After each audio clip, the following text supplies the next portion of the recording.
ان الحمد للہ والصلاة والسلام علی رسول اللہ اما بعد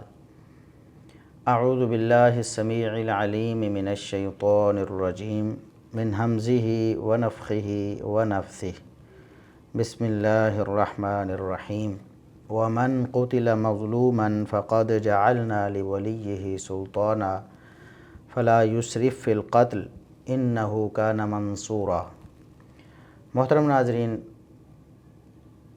اور معزز سامعین، کل سے ہم نے ایک رسالہ امام ابو یعلا الفراء رحمہ اللہ تعالی کا، جس کا نام تنزیہ خال المؤمنین معاویہ بن ابی سفیان من الظلم والفسق، یہ شروع کیا تھا، اور اس میں ہم نے کچھ چیزیں کور کی تھیں کہ سیدنا معاویہ رضی اللہ عنہ نے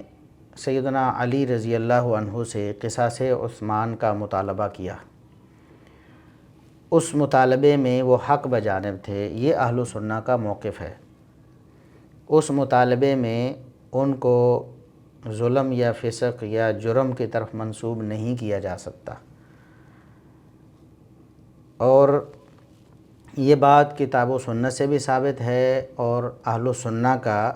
متواتر عقیدہ یہی ہے جو صحابہ، تابعین، تبع تابعین اور ائمہ دین سے نقل ہوتا ہوا آج ہم تک پہنچا ہے۔ اگر سیدنا معاویہ رضی اللہ عنہ کو نعوذ باللہ ثم نعوذ باللہ اس مطالبے میں ظالم یا فاسق نعوذ باللہ کہا جائے، یا سیاست معاویہ مرد آباد کا نعرہ لگایا جائے، یا پھر سیدنا معاویہ رضی اللہ عنہ پر بغاوت کا فتویٰ لگایا جائے، جس طرح بعض لوگ لگاتے ہیں، تو پھر کبار صحابہ اکرام رضوان اللہ علیہ مجمعین بھی اس فتوے کی زد میں آتے ہیں۔ یہ مطالبہ صرف سیدنا معاویہ رضی اللہ عنہ کا نہیں تھا۔ بعض لوگ حیلوں بہانوں سے سیدنا معاویہ رضی اللہ عنہ پر طعن کرنے کا موقع تلاش کرتے ہیں، اور صحیح بخاری کی حدیث 2812 اسے پیش کر کے سیدنا معاویہ رضی اللہ عنہ کو جرم وار قرار دینے کی کوشش کرتے ہیں، کیونکہ سیدنا عثمان رضی اللہ عنہ کی شہادت پر قصاص عثمان کا مطالبہ کیا، اور اس مطالبے میں انہوں نے سیدنا علی رضی اللہ عنہ کے موقف کی مخالفت کی۔ وہ کہتے ہیں کہ سیدنا علی رضی اللہ عنہ خلیفہ راشد تھے، ان کے موقف کی مخالفت کرنے والا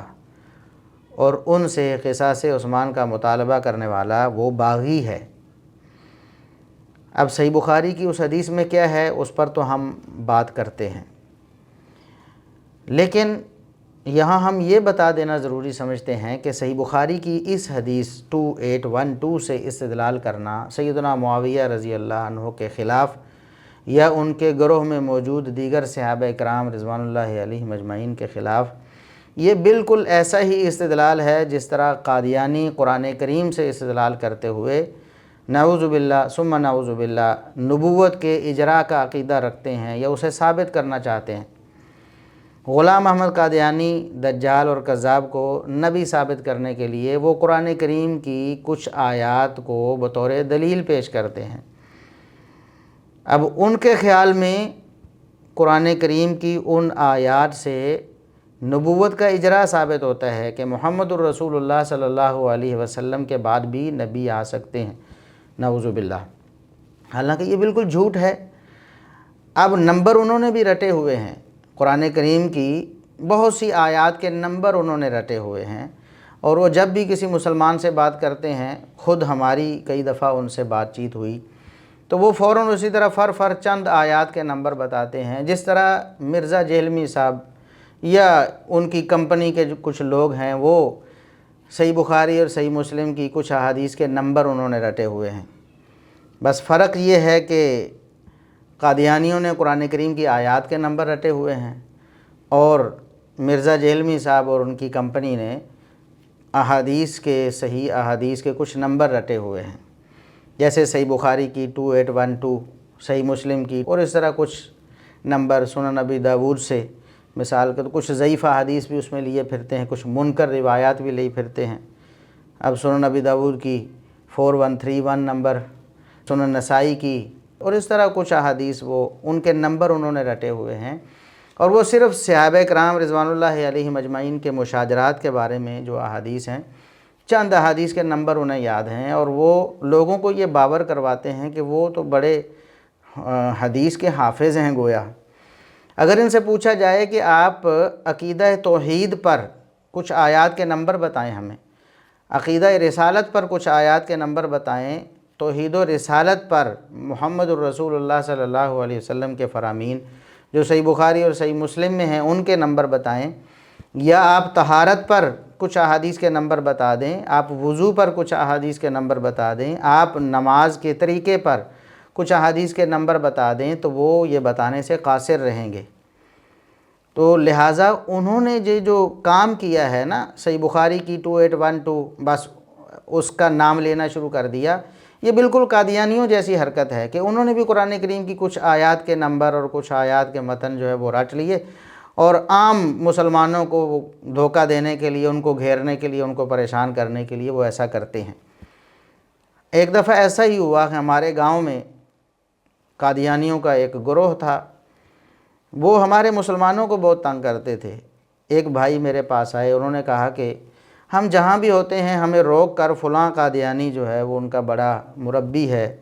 یا ان کا بڑا وہ کوئی عہدیدار ہے، وہ جب بھی جہاں بھی ہم ہوتے ہیں ہمیں روک کر فوراً کہتے ہیں کہ آؤ ہمارے ساتھ بات کرو، ہمارے سوالوں کے جواب دو،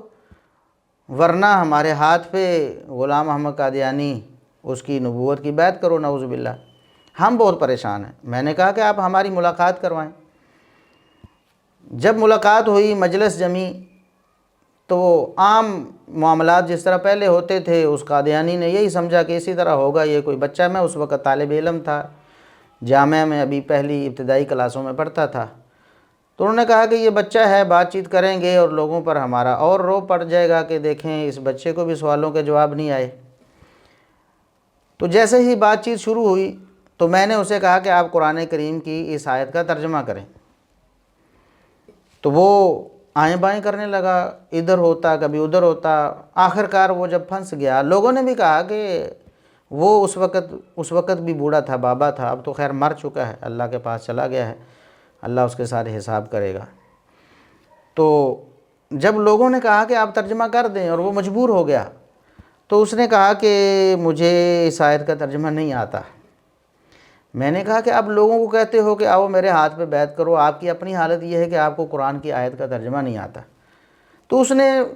بطور مجبوری اس وقت اس بات کا اقرار کیا جو ہم یہاں بتانا چاہتے ہیں۔ میں نے کہا کہ آپ کو تو قرآن کا ترجمہ ہی نہیں آتا، آپ کیا تبلیغ کرتے ہیں قادیانیت کی اور لوگوں کو دھوکہ دیے پھرتے ہیں؟ تو وہ کہتا ہے کہ جو آیات ضروری ہیں نا ان کے ترجمے ہمیں آتے ہیں۔ تو میں نے کہا نعوذ باللہ، باقی قرآن جو ہے وہ غیر ضروری ہے؟ شرم نہیں آئی یہ بات کرتے ہوئے؟ تو کہنے کا مطلب یہ ہے کہ چند آیات انہوں نے رٹی ہوئی ہیں اور ان کا ترجمہ رٹا ہوا ہے، ان کے نمبر رٹے ہوئے ہیں۔ اسی طرح یہ جو مرزا جیلمی صاحب اور ان کی کمپنی کے لوگ ہیں، آج کل جو فتنہ بنے ہوئے ہیں سوشل میڈیا پہ، ایک طوفان انہوں نے اٹھایا ہوا ہے کہ ہر ایک شخص کو کہتے ہیں جی یہ صحیح بخاری کی 2812 اور اس طرح کے نمبر چند ایک رٹے ہوئے ہیں۔ ان کے پاس یہ صرف چند ایک نمبر ہیں، آپ ان سے کہیں کہ آپ اس کا ترجمہ کر دیں، ترجمہ نہیں کر سکیں گے وہ۔ آپ کہیں کہ قرآن کریم کی آیت کا ترجمہ کر دیں تو وہ تو مرزا جیلمی بھی نہیں کر سکتا۔ آپ کہیں کہ حدیث کو صحیح پڑھ دیں عربی گرامر کے مطابق تو وہ مرزا جیلمی بھی نہیں پڑھ سکتا۔ آپ ان سے کہیں کہ آپ چلو ایک سطر کا ترجمہ کر دیں تو مرزا جیلمی بھی نہیں کر سکتا۔ تو اس لیے ان لوگوں کے پاس اس سوائے دجل اور فریب کے کچھ نہیں۔ اب آتے ہیں کہ اس حدیث میں کیا ہے جو وہ سیدنا معاویہ رضی اللہ عنہ کو قصاص عثمان کا مطالبہ کرنے پر باغی اور ظالم اور پتہ نہیں کیا کیا نعوذ باللہ کہتے ہیں۔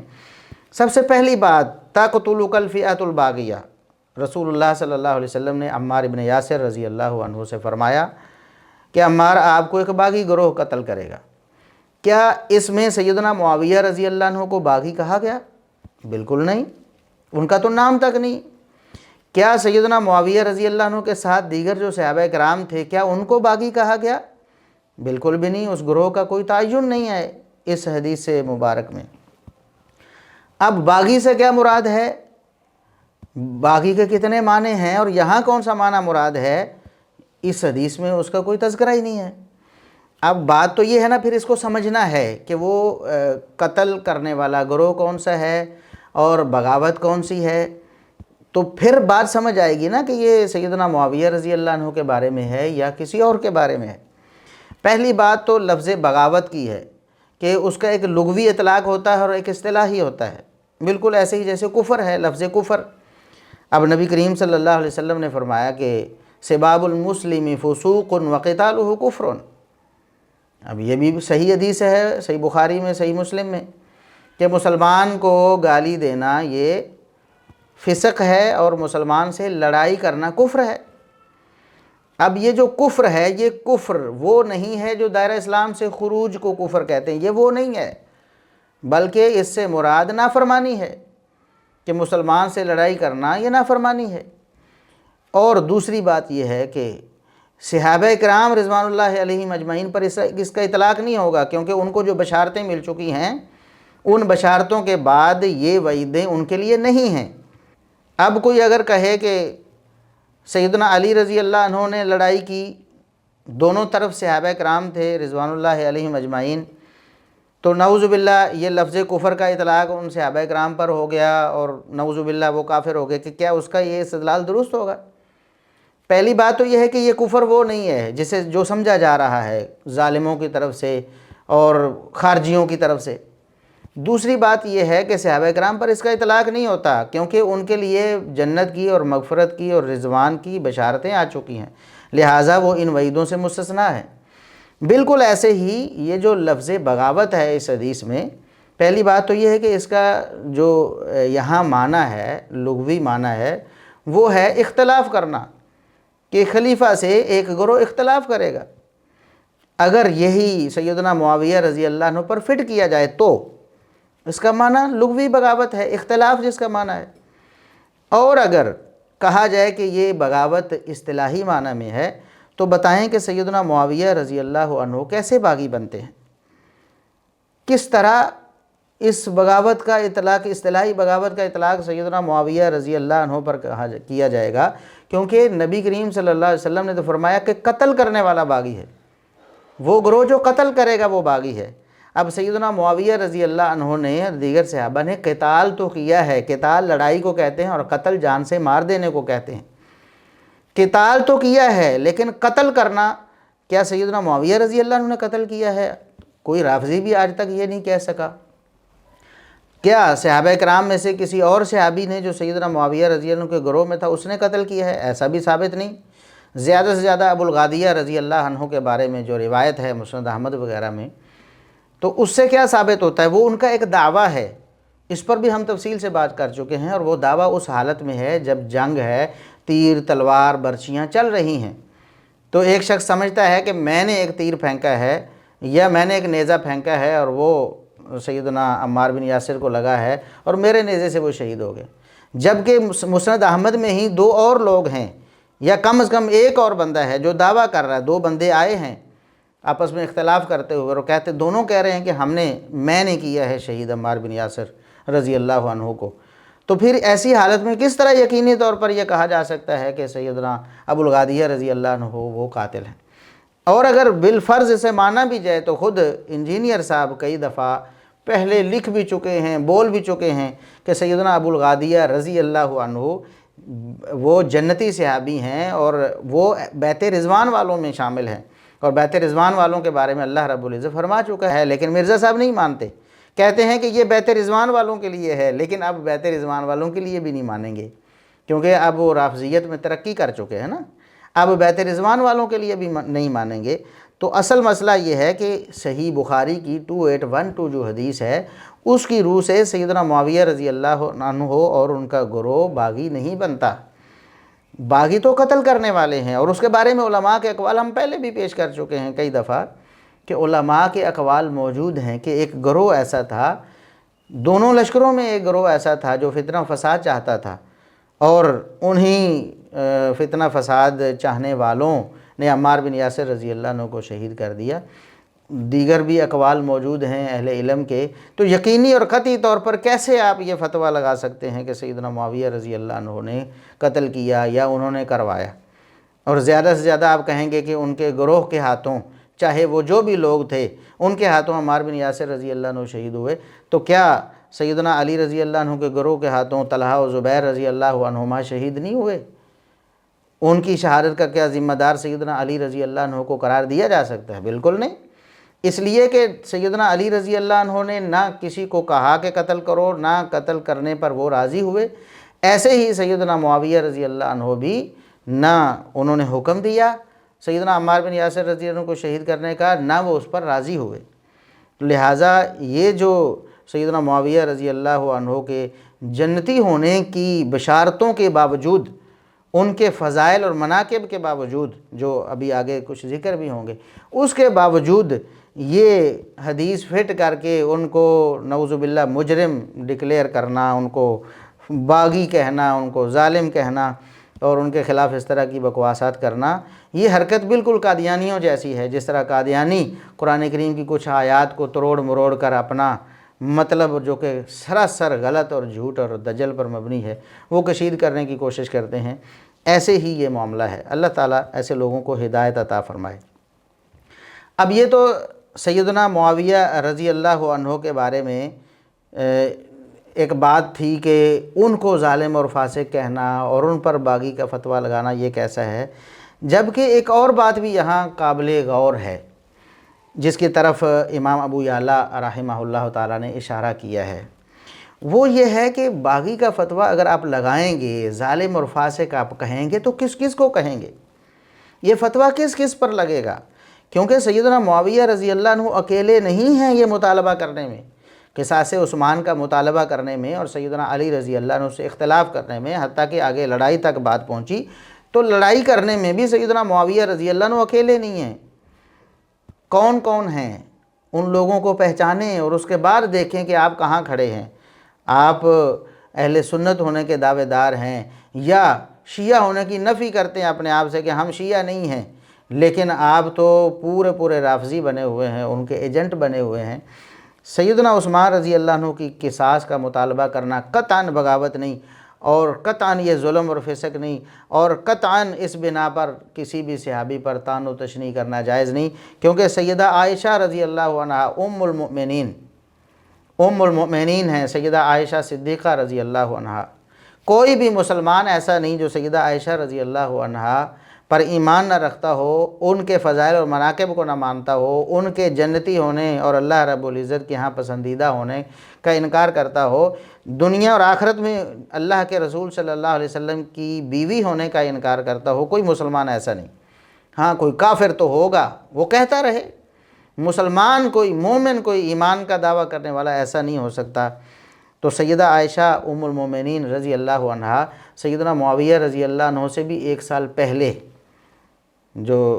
جمل کا واقعہ پیش آیا، جس کو جنگ جمل کہا جاتا ہے، وہ واقعہ اسی طرح پیش آیا۔ یہی مطالبہ تھا سیدنا عثمان رضی اللہ عنہ کے قصاص کا، اس میں کوئی اختلاف نہیں، سب مانتے ہیں۔ قصاص عثمان کے مطالبے پہ یہ معاملہ آگے بڑھا، طول پکڑا، اور اختلاف جب آگے بڑھا، لڑائی جھگڑے تک نوبت چلی گئی، تو جنگ جمل کا جو واقعہ رونما ہوا سانحہ، وہ سیدہ عائشہ رضی اللہ عنہا کے قصاص کے مطالبے پر ہوا ہے۔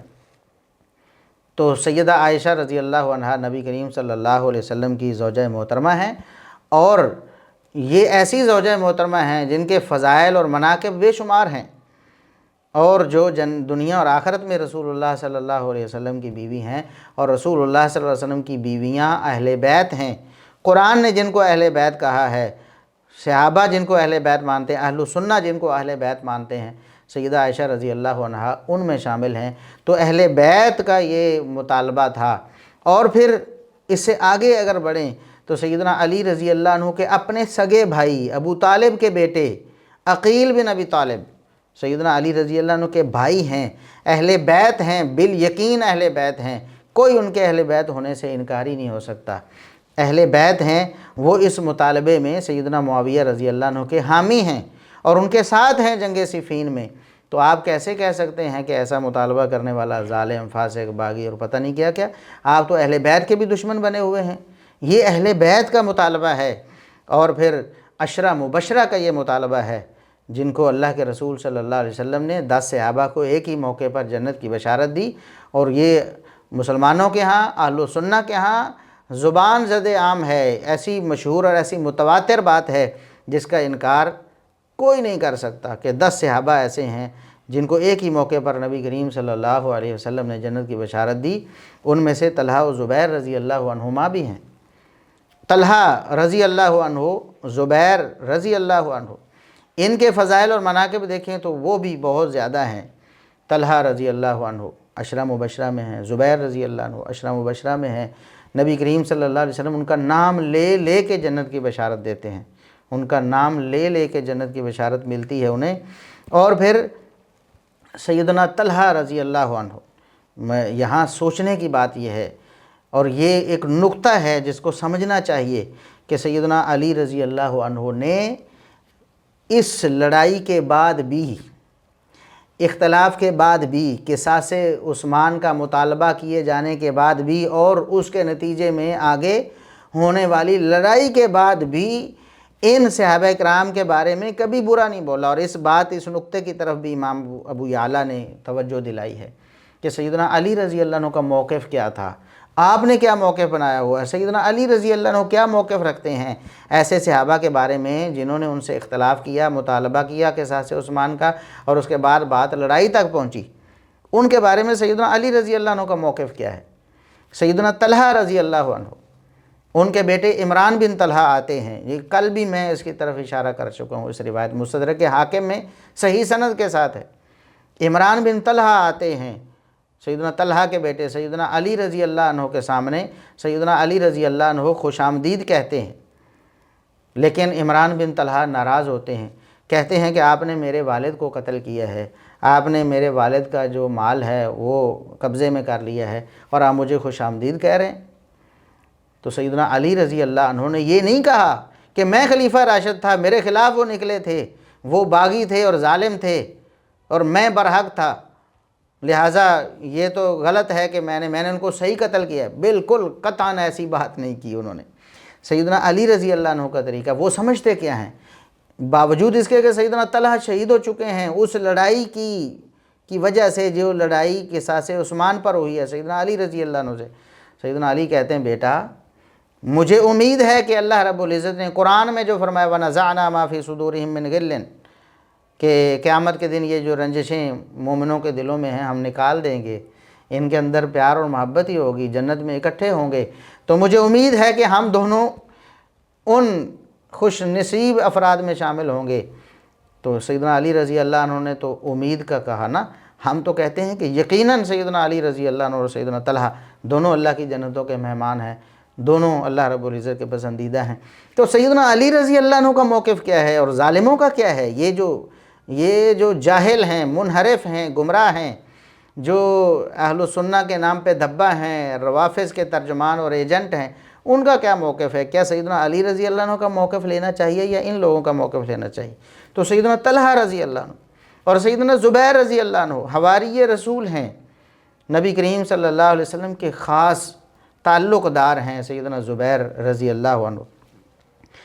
اب ان کے بارے میں کیا موقف ہے؟ یہ بھی جنگ جمل میں شہید ہو جاتے ہیں زبیر رضی اللہ عنہ۔ ایک شخص آتا ہے کہتا ہے میں قاتل ہوں، بتایا جاتا ہے کہ سیدنا زبیر رضی اللہ عنہ کا قاتل دروازے پہ کھڑا ہے۔ سیدنا علی رضی اللہ عنہ کیا فرماتے ہیں؟ فرماتے ہیں بشر قاتل ابن صفیہ بالنار، زبیر رضی اللہ عنہ کے قاتل کو جہنم کی خوشخبری دو، اس کے لیے جہنم کی وعید اور جہنم کا وعدہ ہے اس کے لیے، کیونکہ میں نے رسول اللہ صلی اللہ علیہ وسلم کو یہ فرماتے ہوئے سنا ہے لِكُلِّ نَبِيٍّ حَوَارِيٌّ وَإِنَّ حَوَارِيَّ الزُّبَيْرُ، ہر نبی کا ایک حواری ہوتا ہے اور میرے حواری جو ہیں وہ زبیر ہیں رضی اللہ عنہ۔ تو سیدنا علی رضی اللہ عنہ باوجود قصاص عثمان کے مطالبے کے اور باوجود لڑائی کے اور اس لڑائی میں ہی شہید ہونے کے باوجود سیدنا علی رضی اللہ عنہ اس کے قاتل کو برا کہہ رہے ہیں، اس کے قاتل کو جہنمی کہہ رہے ہیں، انہیں نہیں کہہ رہے، ان کے لیے تو جنت کی بشارتیں بیان کر رہے ہیں، ان کے لیے نبی کریم صلی اللہ علیہ وسلم کا قرب بیان کر رہے ہیں۔ تو یہ بدبخت ہیں کہ اسی وجہ سے، جس وجہ سے سیدنا علی رضی اللہ عنہ ان سے راضی ہیں، اسی وجہ سے یہ ناراض ہیں۔ یہ سیدنا علی رضی اللہ عنہ کے بھی یہ محب نہیں ہیں، یہ سیدنا علی رضی اللہ عنہ کے بھی ماننے والے نہیں ہیں۔ تو کن کن پر فتویٰ لگائیں گے؟ یہ بغاوت کا، یہ ظلم کا، یہ فسق کا، یہ جرم کا فتویٰ سیدنا مغیرہ بن شعبہ رضی اللہ عنہ یہ بھی ان افراد میں شامل ہیں جنہوں نے یہ مطالبہ کیا سیدنا علی رضی اللہ عنہ سے، اور پھر آگے